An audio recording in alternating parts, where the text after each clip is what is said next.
Bonjour à tous, je suis Eva Caster, partenaire à la Mad Academy. Vous saviez que seulement 41% des marques de luxe affirment pouvoir mesurer efficacement l'impact commercial de leur formation sur leur force de vente ?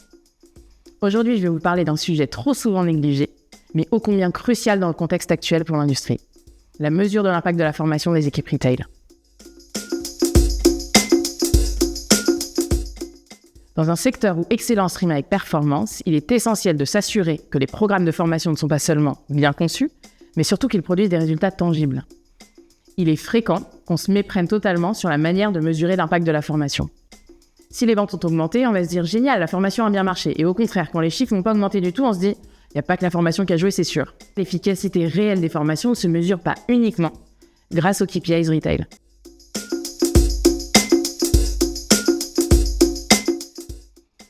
Mais d'abord, il faut se poser la question suivante. Comment créer les conditions nécessaires pour maximiser l'impact de nos formations ? Tout d'abord, il faut définir une stratégie de formation alignée avec des objectifs qui répondent aux enjeux business de la marque. Cet alignement est clé pour positionner le département formation comme un véritable business partner. Ensuite, il faut une organisation claire du département formation au niveau global, avec des compétences essentielles, telles que la vision stratégique, l'ingénierie pédagogique, l'animation, la mesure de la performance, et en local, des équipes capables de délivrer et porter cette stratégie de formation. Mais attention, la formation, on sait que c'est pas magique. Ça nécessite du temps et des ressources. Il serait illusoire de croire que tout le monde est capable de faire de la formation. Nous voyons beaucoup trop de clients qui attribuent la casquette de formateur à des personnes qui n'ont soit pas voulu le faire, soit qui n'en sont pas capables.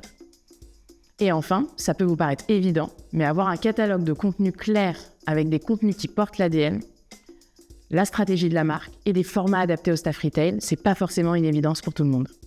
Combien de maisons se sont mises à développer des modules e-learning pendant le Covid sans vraiment se poser la question si ce format était adapté pour leur population retail ?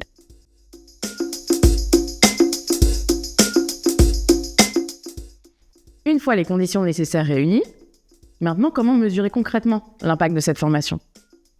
On l'a vu, il y a tout d'abord les KPIs business, le chiffre d'affaires, le taux de conversion, le panier moyen et même le mystery shopping. Mais comme on l'a vu, c'est pas suffisant. C'est pour ça qu'il faut évidemment regarder aussi les KPIs learning, le taux de complétion des modules e-learning, le taux de présence sur des modules présentiels, le nombre d'apprenants, le nombre de sessions délivrées. Mais là encore, c'est pas suffisant, il faut aller plus loin. Il faut aussi être capable de mesurer l'efficacité du contenu et du format que nous délivrons. A-t-on su créer un parcours de formation efficace en termes de contenu ? Et qui est mieux placé pour répondre à cette question que l'apprenant ? On en vient donc au dernier point, mais qui est sans doute le plus essentiel.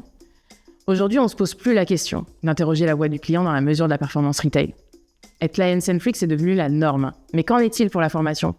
En tant que formateur, nos clients sont les populations retail. Et à la Mad Academy, on est convaincu que pour mesurer l'impact des formations, il faut donc prendre le pouls de nos clients et donc interroger les apprenants.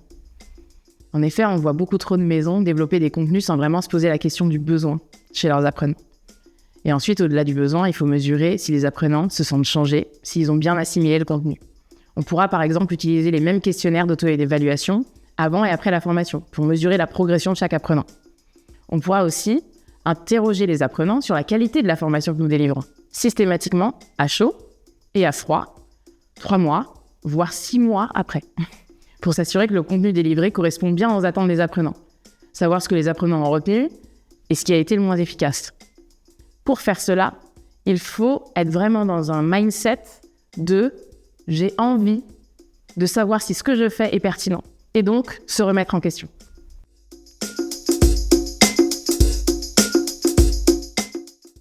Nos clients nous interrogent énormément sur ce sujet, car comme vous l'aurez compris, c'est un sujet complexe.